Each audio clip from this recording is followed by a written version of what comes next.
Buenos días, estimados alumnos.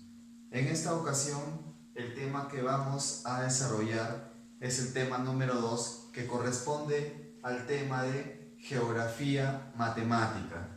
Entonces, ¿qué es lo que vamos a conocer en este tema?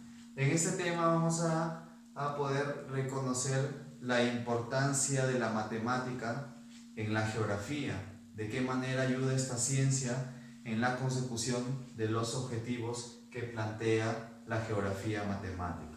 Bien, empecemos por esa parte. ¿Qué es la geografía matemática? La geografía matemática es la parte de la geografía que se encarga de estudiar las relaciones de la Tierra con otros astros, como la Luna, como el Sol, pero en términos matemáticos, como por ejemplo dimensiones, distancias. Entonces, dentro de la geografía matemática hay una ciencia cuyo nombre es la geodesia. Entonces, a ver, partamos desde aquí. ¿Qué es la geodesia? Obviamente he explicado que la geodesia está dentro, pertenece a la geografía matemática. Entonces decimos que la geodesia es la ciencia que determina la forma y el tamaño de la Tierra, la forma, las dimensiones. Pero estas formas, estas dimensiones que va a estudiar la geodesia son dimensiones superiores a 25 kilómetros en la superficie. ¿Ya? O sea, si vamos a hablar de dimensiones menores a 25 kilómetros, ya no va a ser la ciencia geodésica encargada de estudiar estas dimensiones, sino va a ser otra ciencia. Bien, pero eso lo explicaré un poquito más adelante. Entonces, a ver, estamos en esta parte del término geodesia, que estudia la forma, las dimensiones de la Tierra. A ver, si explicamos esto desde un punto de vista histórico también, podríamos decir que las mediciones, las primeras mediciones, cálculos, la utilización de la matemática en la geografía viene desde la edad antigua, desde los primeros representantes de la Grecia antigua, como por ejemplo Eratóstenes, como Estrabón. Podemos mencionar también a Anaximandro y otros personajes más que hicieron uso de la matemática en la ciencia geográfica. Entonces, por ejemplo, si hablamos de la forma, el tamaño de la Tierra, hoy en día sabemos cuál es la forma que tiene la Tierra, pero hace muchos siglos, varios siglos atrás, estamos hablando, situándonos en la edad antigua, el hombre no sabía con certeza, no tenía en este caso la tecnología, no tenía los medios para poder para poder saber cuál era la forma que tenía verdaderamente la Tierra. Entonces, había muchas teorías acerca de la forma de la Tierra. Por ejemplo, podríamos mencionar a los hindúes. ¿No? Los hindúes, ¿qué creían acerca de la forma de la Tierra? Que la Tierra, en este caso, era un disco que estaba sobre 4 elefantes y estos a su vez estaban sobre una tortuga que nadaba sobre un océano de leche, ¿cierto? O los chinos, pues, por ejemplo, que decían que la Tierra era como un cajón rectangular y que estaba cubierto por un manto, ¿cierto? Cuando llegaba la noche. Y por ejemplo, los egipcios decían que justamente a esta caja rectangular una barca sagrada era la que movía el sol. Entonces, como ven, son muchas concepciones que han tenido las distintas culturas a lo largo de los años, ¿cierto? A lo largo de la historia. Pero no es con la llegada de los representantes de la Grecia antigua que se van a aumentar, se van a mejorar los conocimientos gracias a la aplicación de la matemática en la geografía. Entonces, como representante, como padre de la geodesia, tenemos a Eratóstenes de Cirene. ¿Qué aporte dio este personaje? Pues este personaje fue el primero en medir la circunferencia de la Tierra utilizando los cálculos matemáticos. Bien, entonces hasta ahí dejamos lo que es la geodesia. Ya que estábamos hablando también de la forma de la Tierra, ¿ya? Son tres formas que se consideran las formas de la Tierra. Tenemos la forma topográfica, la forma geoide y la forma elipsoide o esférica. La primera, la concepción de la forma topográfica. ¿Qué nos dice la forma topográfica? Que la forma de la Tierra en este caso es una forma que obtiene gracias a los relieves. Hay relieves en este caso que son lisos, otros formados por grandes depresiones y también elevaciones. Entonces esa es la forma topográfica de la Tierra. Entonces la forma topográfica de la Tierra se refiere al relieve que tiene la superficie terrestre. Si hablamos de la forma geoide, el geoide, ¿qué decimos que es un geoide? Podemos decir que es una esfera que está achatada en los polos y ensanchada en el ecuador. Por lo tanto, podríamos hablar que la parte ecuatorial tiene mayor distancia que la polar. Entonces, por lo tanto, la forma geoide es la forma que adopta la Tierra, en la cual es una superficie lisa sin imperfecciones. ¿Ya? Digamos que el geoide es la forma ideal que tiene la Tierra. La siguiente es la forma elipsoide o esférica. Esta concepción, esta forma, la toma justamente la geodesia. Para la geodesia la Tierra es una esfera, es elipsoide en su forma. ¿Por qué? Porque justamente la geodesia se basa con esta forma para hacer los distintos cálculos matemáticos en cuanto a distancias y otros cálculos ligados a ello. Bien, entonces hasta ahí he explicado las tres formas que se le considera a la Tierra. Como punto número 3 tenemos las líneas y los círculos imaginarios. Ahora, yo quiero que entiendan esto. De pronto, como observan aquí en la pizarra, hay muchas esferas, ¿cierto? Con líneas verticales y horizontales. Entonces, a estas líneas, a esos círculos que ustedes observan, se le conoce como líneas y círculos imaginarios. ¿Cuál es su función? ¿Para qué están hechos? Su mismo nombre lo dice. Al ser líneas y círculos imaginarios, quiere decir que, por ejemplo, si nosotros salimos y observamos la Tierra desde el espacio exterior, no vamos a poder observar estas líneas porque hay algunos que se confunden y piensan que estas líneas existen. En realidad, estas líneas imaginarias tienen una función, sobre todo una función matemática. ¿Para qué? Para poder ubicar cualquier punto sobre la superficie terrestre, o sea, para poder ubicarlo, saber dónde está exactamente. Entonces, para ello, la geografía matemática ha creído conveniente dividir la Tierra en líneas y círculos imaginarios. Empecemos por los círculos imaginarios. Dentro de los círculos imaginarios tenemos a los paralelos. ¿Qué son los paralelos? Ya lo he mencionado anteriormente, son círculos imaginarios. ¿Por qué círculos? Porque ustedes saben que por la forma de la Tierra, estos círculos dan una vuelta completa.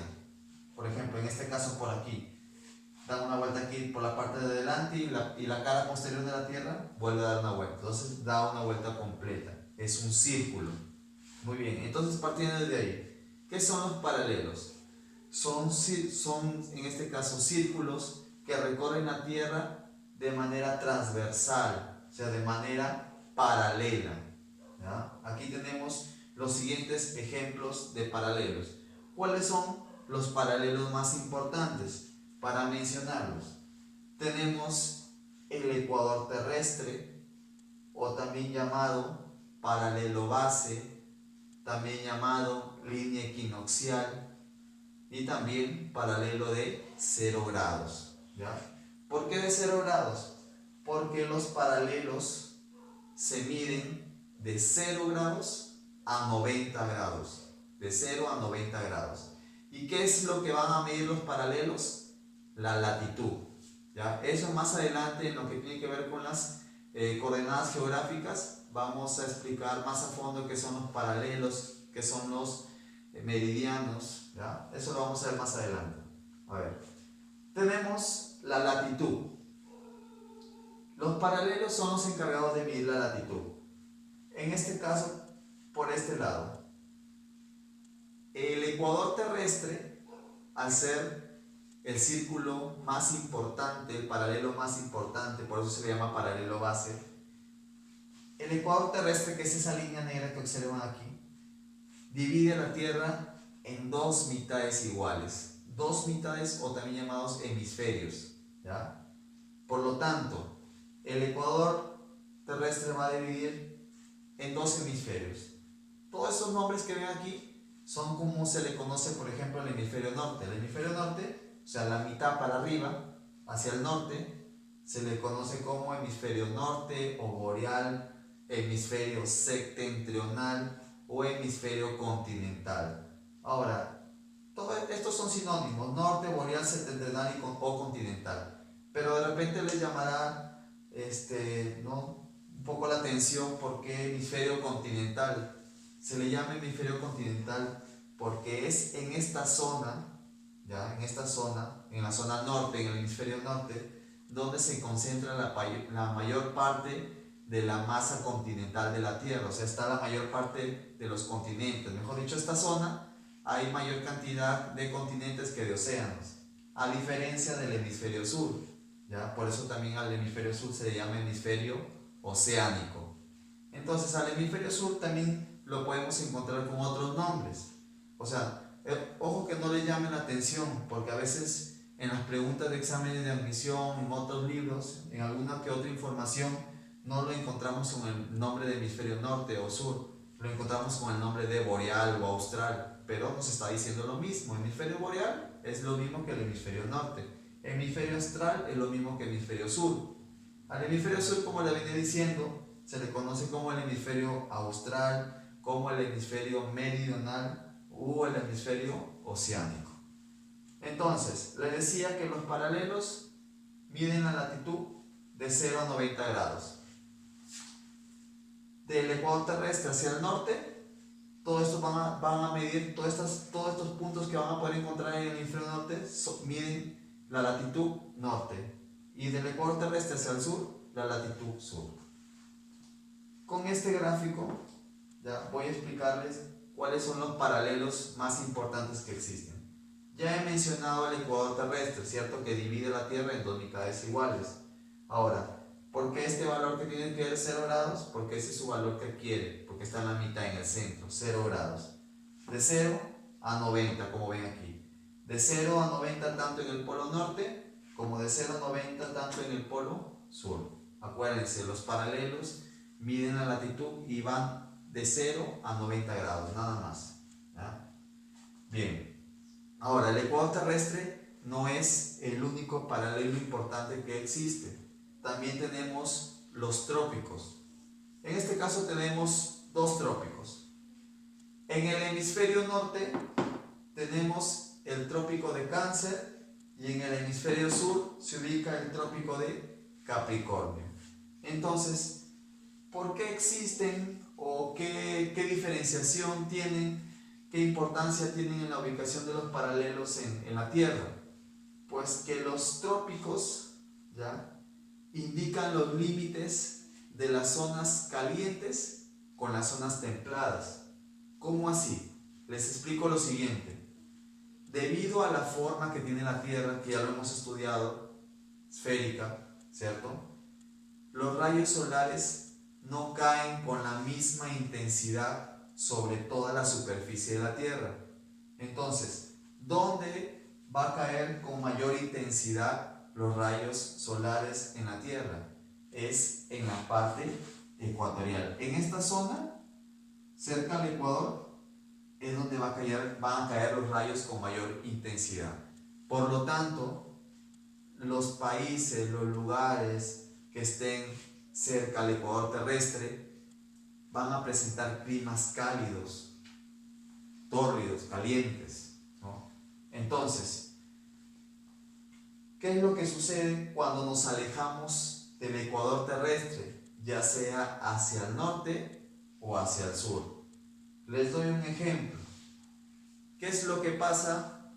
Nosotros como piuranos, la mayoría, ¿qué es lo que pasa si, por ejemplo, viajamos al sur? ¿Qué departamentos están al sur? Empezando por Lambayeque, cuyo capital es Chiclayo, Más al sur, La Libertad, cuya capital es Trujillo. Más al sur tenemos Ancash, ¿cierto? Con su capital Huaraz. Luego en la parte central tenemos a Lima. Cualquiera de ustedes que estaba observando el video, si ha tenido la oportunidad de viajar a uno de estos departamentos, a una de estas ciudades, se habrá dado cuenta, si yo les preguntara y estuvieran aquí y me dijeran, yo les pregunto, en esos sitios que he mencionado, Chiclayo, Trujillo, Lima, ¿hace más calor o más frío que Piura? Lo primero que van a decir, hace más frío, ¿cierto? Entonces ahí se cumple lo que les estoy explicando acerca de la cercanía o la lejanía del ecuador terrestre. Mientras más te alejas hacia, en este caso en el ejemplo, hacia el sur, las temperaturas van a ir bajando, o sea, va a ser más frío. ¿Por qué? Porque los rayos solares ya no van a caer con la misma intensidad que caen en el ecuador terrestre, en esta zona. Por lo tanto, los trópicos marcan justamente ese cambio de temperatura. Las zonas tórridas son esas que están entre los trópicos, aquí en el Ecuador. Pero hacia el norte del trópico de Cáncer y hacia el sur del trópico de Capricornio empiezan los que conocemos como las zonas templadas. ¿Por qué zonas templadas? Se les llama así porque son zonas donde no hace ni mucho calor, como cerca de las zonas ecuatoriales, ni tampoco hace mucho frío, como sí ocurre en las zonas que están cerca de los círculos polares. Justamente los acabo de mencionar. Los círculos polares son otro tipo de paralelos a los ya antes mencionados. Paralelos he mencionado el ecuador terrestre, los trópicos y ahorita voy a mencionar los círculos polares. Entonces voy a explicar acerca de los círculos polares. Tenemos dos, son dos, ¿ya? Solamente el ecuador terrestre es uno. Los trópicos es uno al norte, uno al sur, y los círculos polares también es uno al norte y uno al sur. En el hemisferio norte, el círculo polar que existe se llama círculo polar ártico. Entonces, al igual que los trópicos, los círculos polares demarcan el cambio de temperatura. Estábamos en una zona templada en los trópicos, ¿cierto? Pero del círculo polar ártico hacia el norte, o sea, hacia el polo norte, ya las temperaturas no van a ser ni cálidas ni templadas, sino van a ser temperaturas frías, gélidas, ¿cierto? Temperaturas polares. Bien, lo mismo sucede en el hemisferio sur con el círculo polar antártico. Entonces, a partir del círculo polar antártico hacia el polo sur, ¿ya? Las temperaturas van a ser frías, ¿cierto? Polares. Hay algo que me he olvidado de mencionar. En este caso son las medidas, las coordenadas geográficas en las cuales están ubicados cada uno de estos paralelos. El ecuador terrestre lo mencioné que está ubicado a 0 grados, ¿cierto?, de latitud. Pero la distancia que hay entre el ecuador terrestre y el trópico de Cáncer, que es hacia el norte, se lee así: 23 grados 27 minutos de latitud norte. Como está en el hemisferio norte, el trópico de Cáncer, de latitud norte. Vamos más al norte todavía. Tenemos el círculo polar ártico. ¿A qué distancia del ecuador en grados lo encontramos? A 66 grados 33 minutos de latitud norte. Y el polo norte, obviamente, 90 grados de latitud norte. Lo mismo sucede hacia el sur. Como se encuentran a la misma distancia, son dos mitades iguales. El trópico de Capricornio en el hemisferio sur se encuentra a 23 grados 27 minutos, pero ya no de latitud norte, sino de latitud sur. Lo mismo sucede con el círculo polar antártico. Ya no se encuentra, en este caso ya no es latitud norte, sino 66 grados 33 minutos de latitud sur. Igual con el polo sur, a 90 grados de latitud sur. Entonces, hasta ahí he explicado todo lo que son los paralelos. Bien, pasemos al punto 3.2 acerca de los meridianos. Estamos primero en los círculos imaginarios. Aquí hay que resaltar que los meridianos ya no van a ser círculos, sino una especie de semicírculos. ¿Por qué semicírculos? Porque no van a dar una vuelta completa a la Tierra, así como los paralelos, ¿no? Toda la Tierra. Y justamente acá hay un dato relevante cerca del ecuador terrestre. Quiere decir que, por ejemplo, si yo quiero darle una vuelta completa a la Tierra, ¿ya?, por la parte ecuatorial, que es la parte más ancha de la Tierra, tendría que recorrer la cifra de 40.076 kilómetros para poderle dar una vuelta completa a la Tierra. Son toda esa cantidad de kilómetros tengo que recorrer para darle una vuelta completa a la Tierra. Entonces, siguiendo con los meridianos, les decía que son semicírculos. ¿Por qué? Porque solamente dan la mitad de una vuelta. Y otro dato acerca de los meridianos, que los meridianos, sus valores de longitud, porque los meridianos van a medir la longitud. Si los paralelos miden la latitud, los meridianos miden la longitud. Y la longitud se mide de 0 a 180 grados. Entonces, por lo tanto, podemos trazar una infinidad de meridianos. Pero para eso voy a explicar algo importante. Dentro de los meridianos más importantes está el famoso meridiano de Greenwich, ¿ya? El meridiano de Greenwich, ¿ya?, es ese semicírculo, es ese meridiano, ¿ya?, que va de polo norte a polo sur, porque si se dan cuenta los meridianos unen el polo norte con el polo sur, están puestos de manera vertical, a diferencia de los paralelos que son de manera horizontal. Entonces tenemos el meridiano de Greenwich. El meridiano de Greenwich es importante, ¿por qué? Porque divide la Tierra también en dos mitades o hemisferios iguales.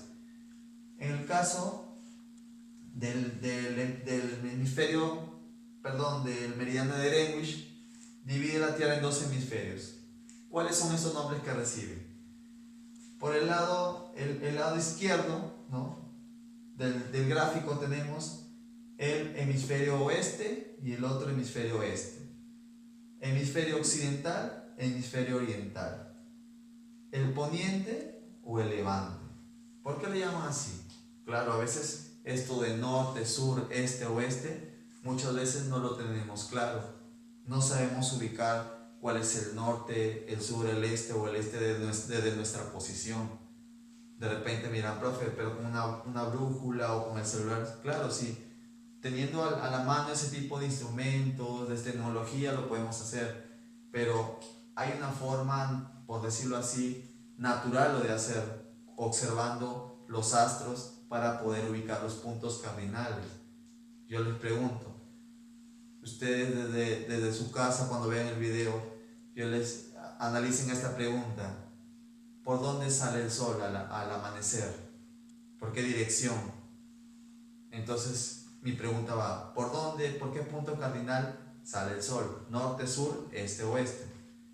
Entonces se quedarán pensando de repente, pues, y como no han tenido de repente la gana de querer observar, pero por ahí les va a llamar la atención y van a comenzar a buscar. Van a observar en la mañanita por dónde sale el sol. Y se van a dar cuenta, dice, sale por allá, por ejemplo, dicen. ¿Ya? Entonces, por donde sale el sol es por el este.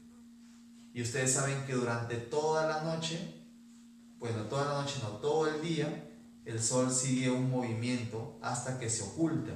Entonces el sol sale por el oeste y se oculta por el oeste, ¿no? Todo ese movimiento que sigue alrededor de toda la mañana, la tarde, hasta el crepúsculo, ¿ya?, hasta ahí. Entonces podemos decir que es el movimiento del sol, este-oeste, norte-sur. Eso lo podemos explicar un poco de repente mejor en la clase virtual que tengamos en Zoom, para poder obtener un poco mayor de participación de ustedes y poderles ayudar mejor. Bien, continúo con la explicación de lo que son los meridianos. Me había quedado en el meridiano de Greenwich, ¿cierto? Porque es importante, aparte de dividir a la Tierra en dos mitades iguales, en dos hemisferios, porque el meridiano de Greenwich es el encargado de realizar la división horaria. ¿A qué me refiero con la división horaria? Justamente es el meridiano de Greenwich, es el que establece la hora. Ya es el que establece la hora aquí en la Tierra.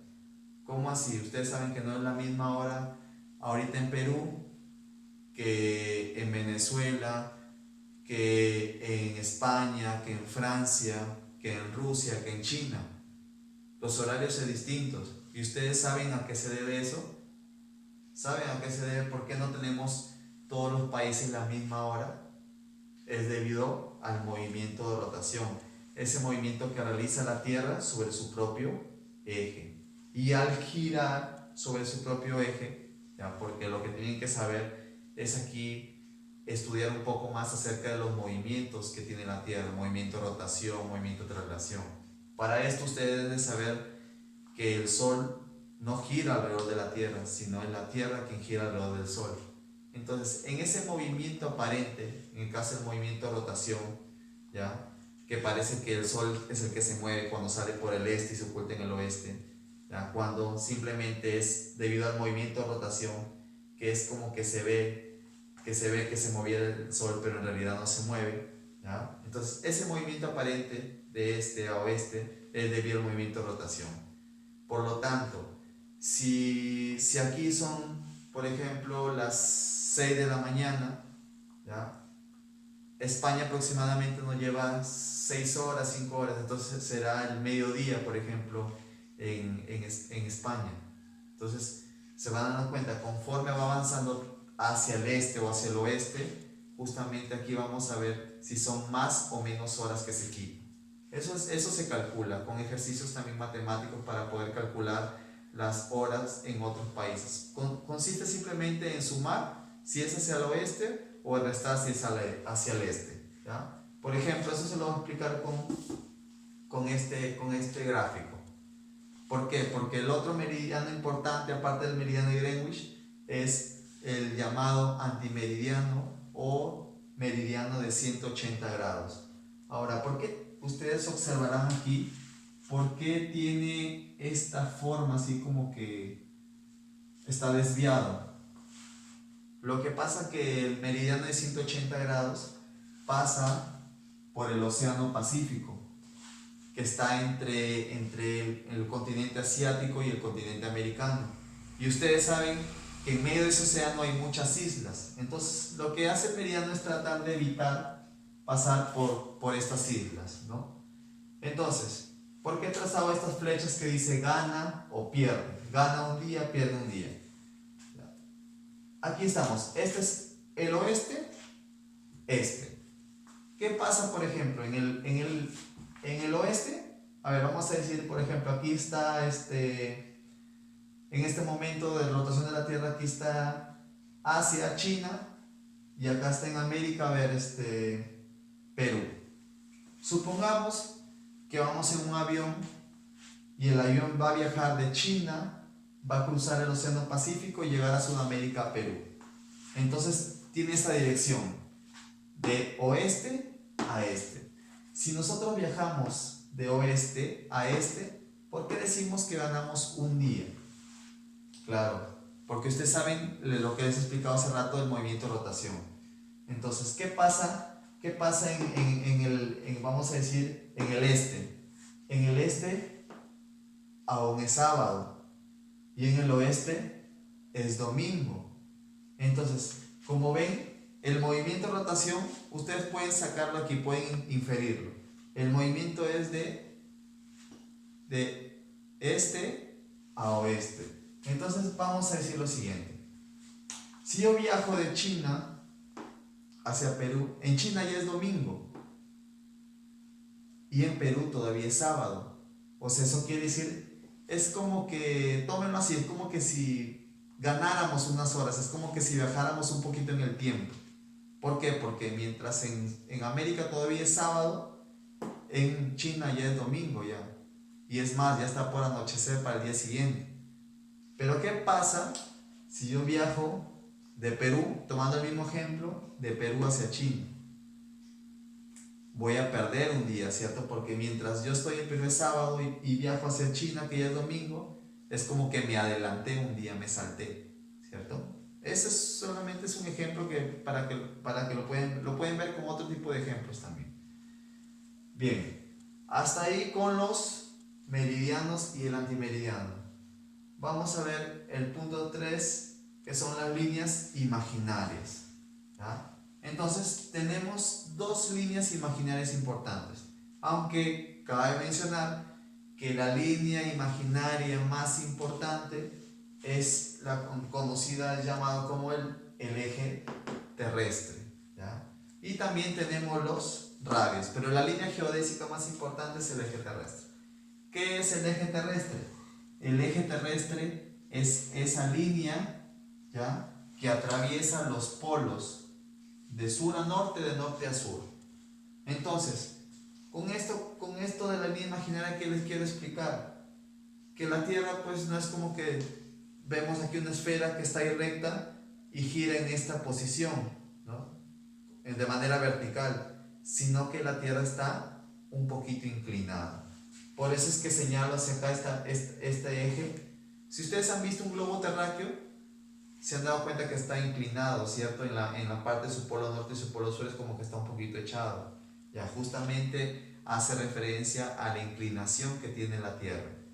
¿Ya? Por eso el eje terrestre, ¿ya?, es la línea geodésica más importante que une el polo norte con el polo sur.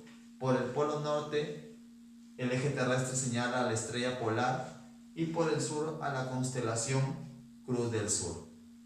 Entonces tenemos por eso que aquí está inclinada, por eso ustedes verán, oye, ¿y este que mide 23 grados 27 minutos no son los trópicos? ¿Y por qué están así a diferencia de aquí? Bueno, aquí por cuestión, para tratar de explicar mejor, lo puse de esa forma.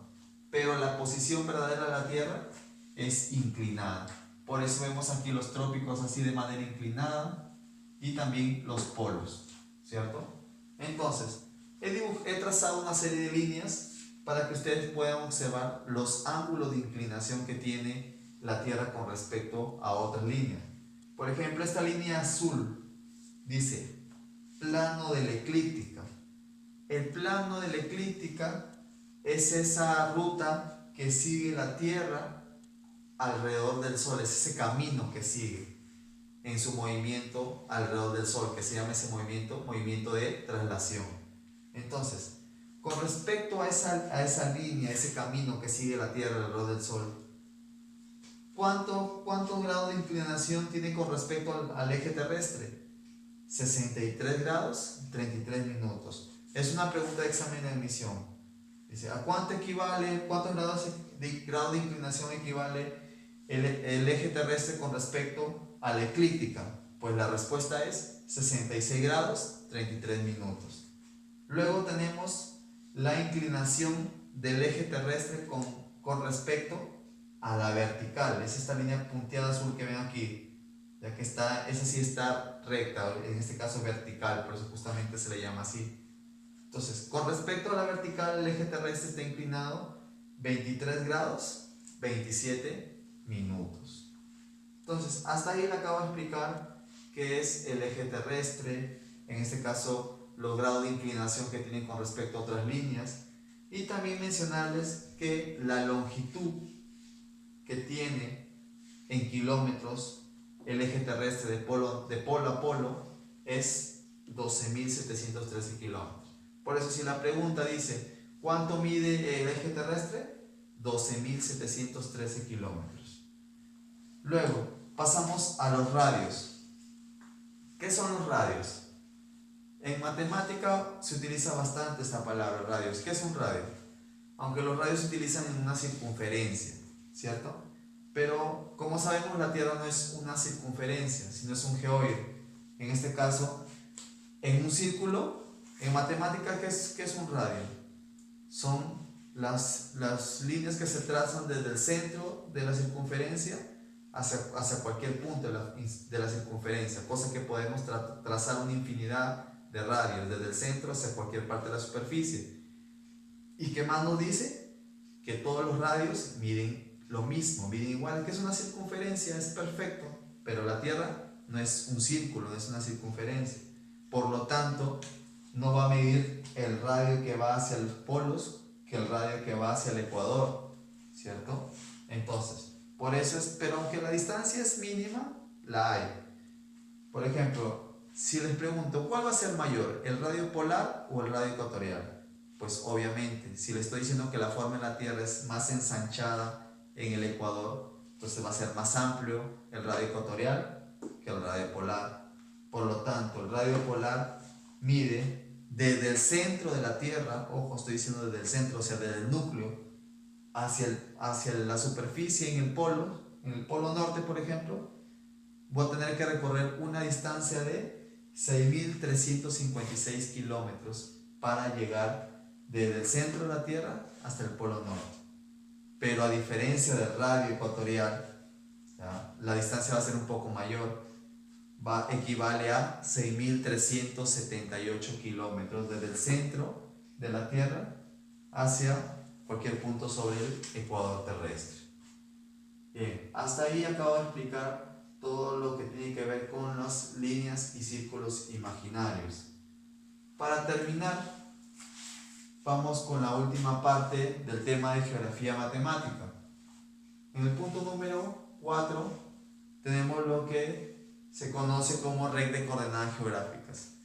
¿Qué son las coordenadas geográficas? ¿Para qué sirven? De pronto para ustedes es nuevo escuchar coordenadas geográficas, algunos ya lo han escuchado, ¿no? Entonces les pongo lo siguiente. Ustedes han visto a veces mapas, ¿ya? Mapas, ¿sí saben lo que es un mapa, cierto? Mapas con líneas verticales y horizontales, así como si fuera una cuadrícula. Justamente esa cuadrícula, un cuadro cuadriculado, es lo que conocemos como la red de coordenadas geográficas. ¿Y para qué sirven estas red de coordenadas geográficas?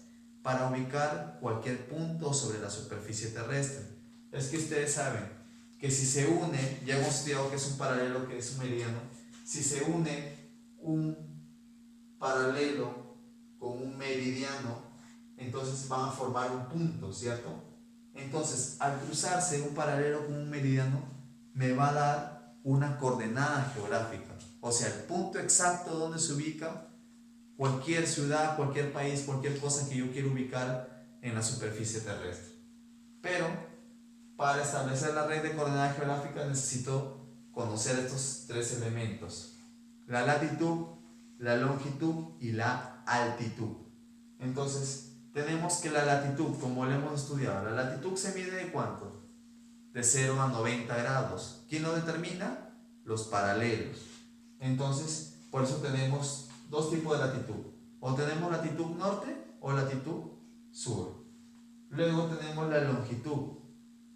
Para conceptualizar, ¿qué es la latitud? La latitud es la distancia angular entre el ecuador terrestre y cualquier punto de la superficie terrestre. Esa es la latitud. Por eso la latitud puede ser, como lo vemos acá, el ecuador terrestre, la distancia que hay entre el ecuador y cualquier punto de la superficie terrestre. Por eso tenemos latitud o norte o latitud sur. Luego la longitud. ¿Qué es la longitud? Es la distancia angular que hay entre el meridiano de Greenwich y cualquier punto de la superficie terrestre. Pero en este caso la longitud puede ser, en este caso, este u oeste. En este caso la longitud también se mide de 0 a 180 grados, a diferencia de la latitud que va de 0 a 90 grados. Por último tenemos la altitud. ¿Qué es la altitud? Es la distancia vertical que hay desde el nivel del mar hacia arriba, ¿cierto? O también hacia abajo. Por eso que cuando encontramos en los libros a veces ese término, MSNM, metros sobre el nivel del mar. Entonces, si vamos a estudiar un lugar que está a una altura pues mayor a 1000, 2000, 3000 metros sobre el nivel del mar, vamos a decir metros sobre el nivel del mar, por encima. Pero si vamos a estudiar, por ejemplo, los fondos marinos, las fosas marinas, entonces eso no va a estar metros sobre el nivel del mar, sino metros bajo el nivel del mar. Por eso que la altitud puede ser o positiva o negativa. Y bien, el último punto que se denomina posiciones geográficas.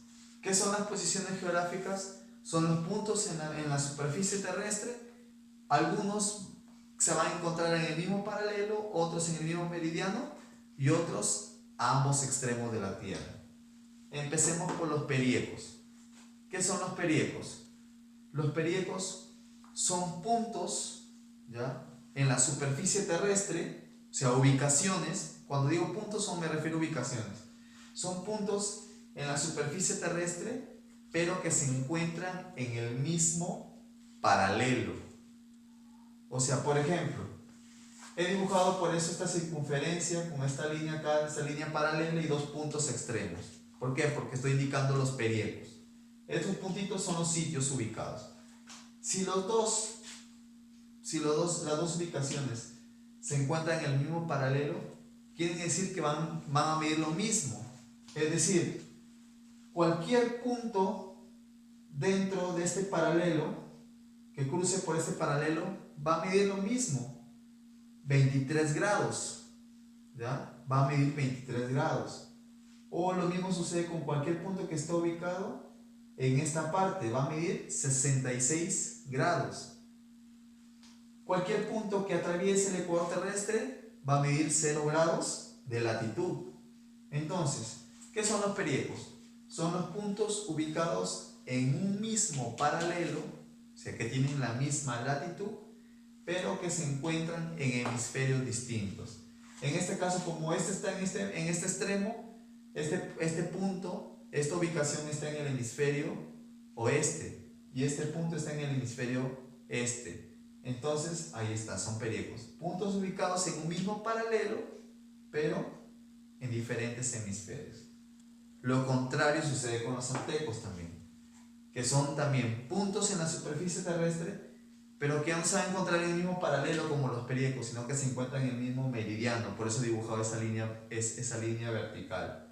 Ahora, estos puntos van a estar ubicados en el mismo meridiano, ¿ya? Si están ubicados en el mismo meridiano, quiere decir que todos los países, los lugares que cruzan por ese meridiano, van a tener la misma hora. O sea, no importa si está en el hemisferio norte o está en el hemisferio sur, si ese meridiano pasa por tu país, tiene la misma hora. ¿Ya? Tiene la misma hora.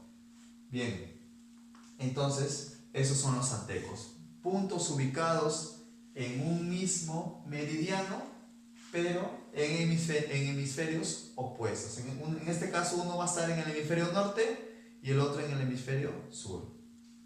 Por último, tenemos las antípodas, que según su etimología significa contrario a mis pies. ¿Por qué? Aquí he dibujado dos personas, no se observa de repente bien en la cámara, ¿cierto? Dos personas que están ubicados en puntos diametralmente opuestos, ¿ya? Entonces eso significa antípodas, etimológicamente significa contrario a mis pies. Entonces son los puntos que están diametralmente opuestos en la Tierra. Vamos a encontrar, por ejemplo, ¿qué país está? ¿Cuál es la antípoda de Perú, por ejemplo? ¿Cuál es la antípoda de China? Y así vamos a encontrar, o sea, cuáles son los puntos diametralmente opuestos de cada país, de cada ciudad. Y eso lo podemos encontrar gracias a las antípodas, que son parte de las posiciones geográficas. Hasta aquí he terminado con lo que es el tema de geografía matemática, para explicar todos los elementos que hay que comprender, que hay que entender, que hay que aprender para poder ubicar cualquier punto sobre la superficie terrestre. Esa es la importancia de la geografía matemática. Y hay aplicaciones en nuestros celulares, en nuestros laptops, que justamente son importantes. Es importante ubicar un punto sobre la superficie terrestre. Por eso a veces no sabemos ni llegar a un lugar, ni siquiera teniendo un mapa, porque hasta para saber utilizar un mapa hay que conocer los elementos geodésicos, las líneas imaginarias, los paralelos, los meridianos. Si yo no conozco eso, no podré utilizar bien un mapa o la aplicación de Google Maps, por ejemplo, que viene en casi todos los celulares. Muy bien, muchachos, espero hayan entendido la clase de la semana número 2. Cualquier duda la pueden, en este caso, preguntar durante las clases de Zoom, ¿ya? Bien, entonces hasta aquí termina la clase. Nos vemos la próxima semana con el tema de la semana número 3. Hasta luego, muchachos.